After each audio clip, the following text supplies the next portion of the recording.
This ongoing exchange between West Indies coach Phil Simmons and all-rounder Andre Russell read the long-standing issue of these franchise specialists only wanting to play for the West Indies when it's convenient to them. The basic conflict remains.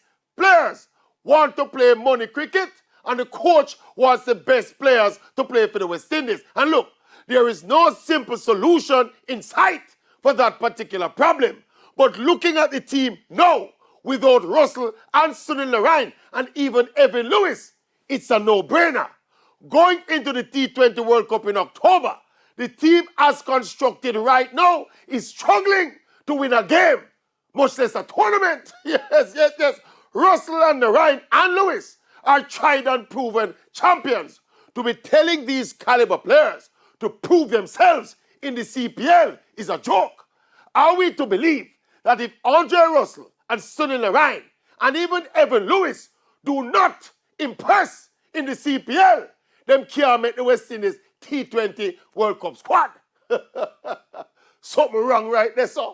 Yes, something is wrong right there.